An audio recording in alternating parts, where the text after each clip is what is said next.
So, the federal government, should it be bigger or should it be smaller? Is it getting better or is it getting worse? Sam and I don't entirely agree.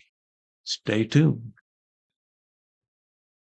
On top of the NATO point, our military is unrivaled. I mean, not only in quantity, but also in quality. I would say, yeah. And so, really, I'm not a hawkish person, but when need be, we go out. I mean, Trump's there in his first term. All the generals are saying, don't say it, don't say it. Yeah, we were in Syria just because of the oil. Russia was trying to, and they somewhat successfully are vis-a-vis Iran, taking the oil from there to stimulate their own economies, to stimulate these BRICS initiatives.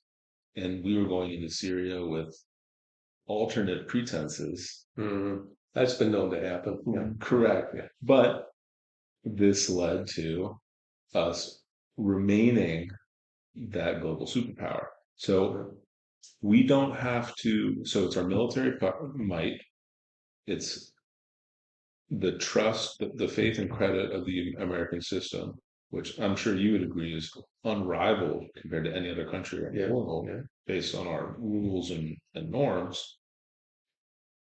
The inflation part can be solved simultaneously. I mean, we hold the most gold. And we don't know how much gold we have, but you know better than I do, when we were taken off the gold standard, all the gold that was confiscated didn't just evaporate. So I'm assuming we have massive stores in Fort Knox. And I'm just gonna jump in there. All that gold that was confiscated in a free country with a free economy. And FDR said, we're going to take your gold, and here's how much money we're going to give you for it, and you don't get a choice. And that just pisses me off. Even if it was a brilliant idea that did any good, it just really bothers me. But if we go back on a gold standard, which is something that Trump has advocated for good reason, we could remain the global superpower. I'm not opposed to it. And a standard beyond just printing more money and inflation. So unless you really want to decrease the quality of life for the lowest among us, I would recommend not onshoring too much production. Now, to your point on production at home, it is important to a degree. There are going to be wartime scenarios in the future. Where if we don't have, I mean, if we sell U.S. steel to Nippon in Japan, what if Japan decides to ally with whatever axis of evil we're up against? Can we rely on all the other Germany in World War II and Japan, I guess, could not produce at the rate we could produce. That's what cost them the war. If nothing else, they couldn't build the tanks at the rate we could build them, or the planes. We could have attrition. One of our planes against one of their planes, you keep doing that. One of their tanks against one of our tanks, you keep. It's funny. In the end, we got all the planes and tanks, they got nothing. Yeah. Just as a short side note on World War II and the tanks, because I was just reading about this yesterday, in fact. They said during World War II that I think they said five American tanks was the equivalent of one German tank because of how much better the German tanks were. But we made six of them. Yeah. And that's why we won the war. Yeah, because they went through the first part, and people that six ones showed up, and then we finished them. And if people don't know, they should know that the productivity of the United States was huge in World War II. I mean, that was a result of women who were not previously employed. Yeah, regardless, I'm reminding the women, but yeah, just the productivity was huge because. Well, my only point is it was an artificial inflation because these are people that jumped in the workforce that was essentially half, perhaps more than half, maybe 55% of the population that were not working. That all of a sudden, overnight, they are working, and so yeah, and this is a good thing. I'm not knocking it, but unfortunately, we never really moved away from that. Back to I agree with that too. I don't know if I come up with a statistic off the top of my head, but the two worker family, to me, in my mind today, is way higher than what it was. As a Absolutely. matter of fact, I'm pulling things out of the back of my head, but Thomas Sowell Yeah. and Williams, Walter Williams. I mean, they're black and they're old. Walter Mhm. Williams has died. They're talking from that. And I said, yeah, being black, yeah, there was bigotry and all that good stuff, or all that bad stuff, segregation. Mhm. By and large, they had a happier family and were doing better, all things considered, than they are now. Uh, and I don't, yeah, okay. I mean, No, I agree. yeah, I mean, nobody had a cell phone back then. Nobody had a computer. They didn't exist.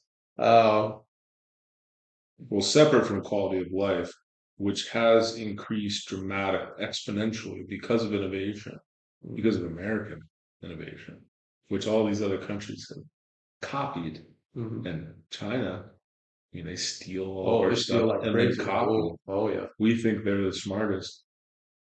Yeah, They're, okay. they're smarter copying us. Yeah. We Yeah. got plenty of smart Chinese Yeah. people Yeah. running around Yeah. here. Don't go too far. It's smarter.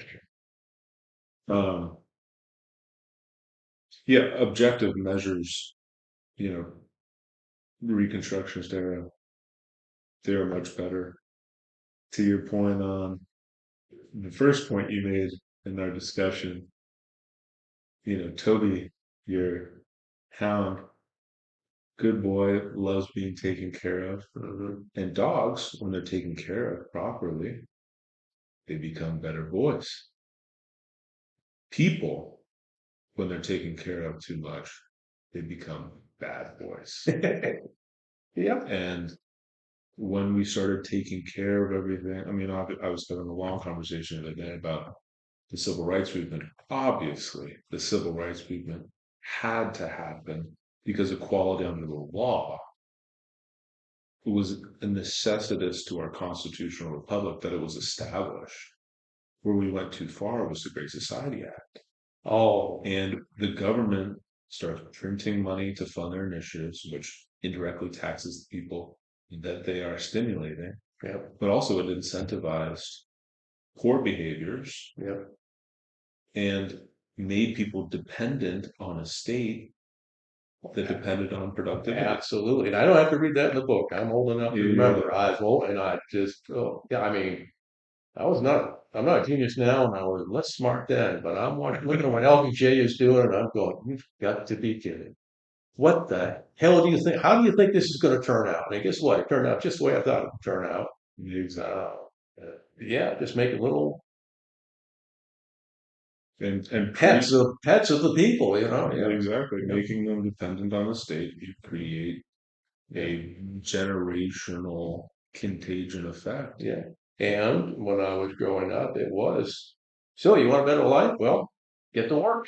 Go for it. Don't waste our time over it. Go get yourself a better life. Now it's like, you want a better life? Well, what can we do for you? Right, Yeah. right. You remove that necessity. Yeah, let's build them a bigger home. Let's give you more free stuff. And that sounds almost like a cliche anymore. People don't want to have to hear, but it's true. Yeah. Uh, you just think about it. You stop and think. And imagine a time back when I was younger when nobody wanted to hear about your problems if you could solve them. I mean, if you had a problem you can't solve, let's all chip in. But if you need to make more money, make more friggin' money, quit your bitching. But now it's like, oh, we need a raise, we need a higher minimum wage, we need this, we need that. Yeah, I mean, And the idea that an employer is supposed to pay a living wage, well, no, it's not like you don't go to a store and try to make sure you pay the owner enough money that he can make a living. You pay the least amount you can for that bread or that milk or that TV. The guy across the street selling up 10% less, you're going across the street. Uh, Somehow you're not supposed to have to compete for labor, no matter how bad you are, how incapable you are, and even if you try fairly hard, regardless, you're supposed to get paid a living wage. No one even says what that is, but you're supposed to get that paid that no matter what, simply because there's no rationale to it. It makes no sense. well, minimum wage, No, that's not a living wage anyway, but yeah, sure, it's not, you're right. yeah, People that are proponents of the minimum wage act on the federal or state level, they talk about the people that remain employed, but they never talk about the people that lose their jobs yeah, because of a minimum wage law. sure. Again, I was an employer. There's people that honestly, there are a lot of people I hired that weren't worth what I was paying them. Absolutely. And you don't know what to do because if you fire them, well, you need the help. Hmm. But if you keep them, they're not worthless, but not really not worth it, you know. Sure. And well, I said a number of times I've had, and I understand I've had some excellent employees that when they came to me and said, I need a raise or I'm contemplating going someplace else, I'm going, what can I do to keep this guy? But then again, there are other people they come and I said, you got to give me a raise and I'm leaving, or I'm leaving. I said, see ya. So, Absolutely. yeah, I mean, that doesn't get discussed. It's all about we're all supposed to get paid the same Well, regardless. I go back to my first principles. I'm a religious man for your audience. I'm a practicing observant Jew. I don't have my silly hat on today, but that's okay. Um, and those principles are the same principles that are enshrined in our Bill of Rights and our Constitution. Yeah, Those were modeled off the Ten Commandments. yeah, One of the commandments, thou shalt not steal. Okay, if me and our neighbor vote to steal from you, that doesn't make it moral. So yeah. all of these people that are, let's say, necessitating government stimuli, they think it's moral and righteous to vote to steal from you and I. Yeah, It's not so. yeah. And we need to, and we as a country need to return to those first principles. And I'll tell you, those people, that were unfortunately have fallen into the trap of government dependence will emerge through that struggle. And it is painful. Well, I hope, but boy, we have a couple of generations at least now of people being indoctrinated to believe that whatever their issues are, somebody's supposed to come in and solve them for them. Like I said, yeah, Toby, ta-da. If Exactly. he's hungry, feed me, you know? It reminds me of the Milton Friedman analogy with government, social programs, and alcoholism. Alcohol is great when you first have it, then it poisons you, Mhm. you become dependent on it, and then you get off of it because you have to, and then you go through terrible withdrawals. Yeah, Well, you come out better on the other side, don't you? yeah, you hope. Same goes for Yeah, social programs and entitlements. yeah. It's great when you first have them, but then everything else around you, all the externalities you wouldn't think of, social conditions, crime. Yeah.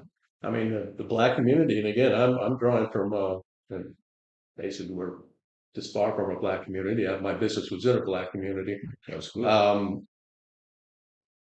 but Thomas Sowell, drawing from, and Walter Williams and whoever else, and a number of other black people, Hmm. say it's gotten worse in the black community. All these programs are not making it better; they're making it worse. I don't want those programs in my neighborhood, honestly. I believe got them to some degree. And you look at, the newly established, I don't know if your viewers have seen the news, but the newly established or soon to be newly established Department of Government Efficiency, it reminded me that our annual spending at the federal level is $6.5 trillion.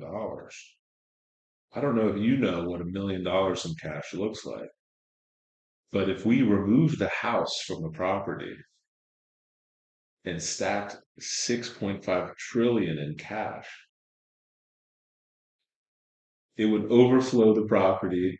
It would overflow the neighborhood. It depends on what kind of bills we're talking about, singles or No, even in hundreds. oh, okay. Even in hundreds. Yeah, yeah, I know people don't get it. Am I right? Maybe the math flows through my head. I have to grab pieces out and try to hang on. But Mhm. I think every man, woman, and child in America is carrying $100,000 worth of debt.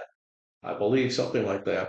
That's On what the which tax interest is, yeah. Well, they're part of the national debt. burden. Mhm. Um, and interest gets paid on that. And again, now for a long time in the past, it was a little unusual. There was essentially no interest being paid because that's the way the rates were. That's the way inflation was. Yeah. But now inflation rate is up. That the cost of carrying that debt. Just like if you have a borrow money to buy a car, well, we all know it costs more now to borrow a car. Well, it costs more for the federal government to carry $32 trillion worth of debt or whatever it is, and we're carrying that. And it hurts us, and people don't even know. You know? Absolutely. And so to the $6.5 trillion in annual spending, 70% of that is entitlements. So yeah, we can slash a bunch of, you know, BS spending for lesbian dance theory in Uganda. They're like 100 million there, 100 million here. But if we don't tap into the entitlements, Yeah, yeah. I mean, Social Security, for instance, what a horrible bargain that was. Hmm.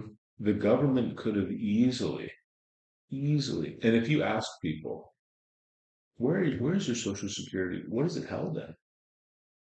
Do you know? Where's the money stashed, you mean? Yeah, Treasury bills? exactly. Okay. What are Treasury bills carrying at fair market value? They're carrying losses. Mhm. So we're borrowing from ourselves to borrow from ourselves Yeah. and paying ourselves back. Smoke and mirrors. Exactly. Yeah. And I mean, the government could have easily taken this. Let's say they kept the Social Security tax in place at whatever 14 or whatever it is. They could have easily set up trusts for every single individual Mhm. and put that into the free market, Yep. and people would have had 1.5 million on average. Yeah. Now I'll throw a monkey wrench in there to the extent that if everybody has $1 million, then $1 million isn't worth $1 million because everybody's gonna be trying to buy a car. Well, there's not that many cars, you know. You get to the point where $500,000 won't buy you a car because too much money chasing too few cars. So you do the math and say, yeah, everybody would be a millionaire, but you just know in practical reality that million wouldn't buy you what $1 million does right now. But I'm just being, I'm disagreeing with you, but I would push back a little bit because if you factor out so much of the debt that we've been purchasing from ourselves and couple that with, okay, that money would be held in a trust where you're only allowed, and that would be stimulating the market yeah, instead of the government. yeah, You would have a tax burden when you take those withdrawals if they're over a certain yeah, amount, yeah. and there would be regulations on that. So Yeah. it would probably level out. There's ways to deal with it anyway. Right. Yeah, yeah. And I just want to mention, if anybody hears some funny whining going on, that would be Toby. He's a good boy. Anyone is wondering. Very good boy. Right, yeah. Except when he whines. But yeah, Let's find a contentious issue so that we can debate. well, I've debated a little there. I wanted to bring out because we talked all around it, but yeah, all of this economy, we refer to it largely comes down to energy. Yes. And I don't want to say it's all petrodollars, all oil, but that's a huge part of it. If we're going to get away from oil, it's not going to be anytime real soon. And replace it with what? Solar panels? Not a freaking chance, you know. So Solar people panels. have these little delusions in their head, which reminds me of Animal Farm. What did they build in Animal Farm that was going to save everybody from everything? A friggin' windmill. That's the point of the book, is that it didn't work and it collapsed, and there they are, and we're doing it in real life. You know, oh yeah, we solve all these problems with windmills and this. It's so funny, all of these eco alliance, left wing people. They're so free. They're so pro clean energy. Put up a bunch of windmills, but then they murder a record number of species that are on the endangered list as far as birds go. And whales, if you put them in the ocean. Yeah, I mean, every there's always unintended consequences, and there's not anything you can do that is all good and no bad. There's just no such thing. Um, yeah, I don't. I'm not opposed to windmills. Solar panels. That's fine. I was a geek. I'm still a geek. I love playing with that stuff. But it's a practical reality. You don't just go all in on, oh, what a great idea. Let's just throw everything at it. There's so many externalities Mhm. that you have to weigh when going the clean energy route. Of course, you have to weigh them with oil, of course, but Mhm. we've innovated with oil production and so on, so that it's Mhm. become much more safe. And obviously, we have spills that we did in, what was that, 2008 or Yeah, 9 or yeah, something. But, okay, you create all of this electric energy. Where do you store it? Well, you need lithium and cobalt. Where do you get all this cobalt? Oh, you have to go and get it from the child slave labor in Africa. mhm, Is that more moral? yeah, Is it yeah, really worth it? yeah, I think there's some very interesting and intriguing clean energy prospects, such as, channeling electricity from the undulations of the ocean through yeah, buoys, yeah, capturing it that yeah, way. yeah. Um, Which, um, if I just this point of technology is basically a water wheel catching, swirling around. The water comes down the stream, which is a technique that's centuries old. And exactly. essentially getting at what you're getting at, the same idea. So yeah, it's not new, but it can be improved upon. Yeah. And I'm kind of a nerd on this stuff as well, not to the degree that you are, because I'm not an engineer at all. But I'm always fascinated by the old Nikola Tesla prospect of harnessing the world's natural electromagnetic field Mhm. for free energy. Certainly, it's funny because we need more and more energy, but the amount of energy we consume compared to all the energy that's out there is minuscule. People think we're commandeering it all. Minuscule amount of energy that we use. So yeah, if we can Right. better handle it, we'll be fine. Um, yeah, I'm not directly familiar with that one. Tesla, I know. By the way, I just want on the record, Nikolai Tesla did not invent alternating current. I always thought that, and I found out just a few years ago, Interesting. watching one of the first audio films from the 1800s, no, from the early 1900s, with a guy talking about the 1800s. Thompson, maybe. His Okay. group invented alternating current. I'm watching that and going, yeah, right. No, Tesla. I looked him up. He's right.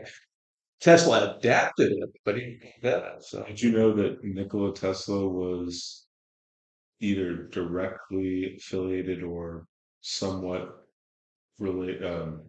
affiliated with Donald Trump's great uncle? not surprised, I guess, but yeah, yeah. Because he was, I got He to was an give this, engineer. yeah. Oh, yeah, well, no, excuse me, but the Trump family is not a bunch of dummies. I'm sorry. No, they're not. Um, but yeah, No matter how anyhow, many bankruptcies. I think that's right. Edison was General Electric and Tesla was Westinghouse. Did I get that right? I do not know. Yeah, no. But they were the two early ones, big ones. By the way, my grandfather, my mother's side, started an electrical business, making when electricity was a brand new thing. Hmm. He was making some of the first lamps and stuff, No kidding. Yeah, so, but whatever. How do you But feel about the ban on incandescent light bulbs? it comes to government telling you what to do. Yeah, now that there are LEDs and even fluorescent with ways, Hmm. they make more sense. And with time, the LEDs can do just about anything an incandescent can do. So yeah, I like the idea. I just don't like being told you got to do it. It would, if there's a market, fine. So And there you're is the market. anti incandescent ban. Yeah. Now they aren't entirely banned. I'm looking at some up there right now. Exactly. Uh, your typical 100-watt bulb incandescent is banned, but there's plenty that aren't. Um, Okay, interesting. yeah. Yeah, it's just overkill. And I think when things like that happen, it's not really the government in its great wisdom decided to do that. I'd say it's a little more like various electrical manufacturers got together and decided they wanted to go LED, but they didn't want to pay for the R&D and the development. There you go. So they went to the government and said, "How about you make a law?" And they said, "Okay." I'd say it was a little more like that. Yeah. I'd say they could have paid for their own R&D and their own development, and good for them. But Yeah. forcing people into it, no. I agree. So, yeah. I agree. Yeah, I've said to people, probably most of the laws that come out of Congress were not written in Washington, or written someplace else, and Yeah, handed to Congress and said, "Why don't you go ahead and pass that law? By the way, here's your campaign contribution." absolutely. It's funny you mentioned that. It reminds me of the breaking news that RFK Jr. was just pro-appointed as the head of Health and Human Services. Mhm. And I checked the market, and a bunch of top pharmaceutical companies, as well as food food producers, are tanking right now because of it.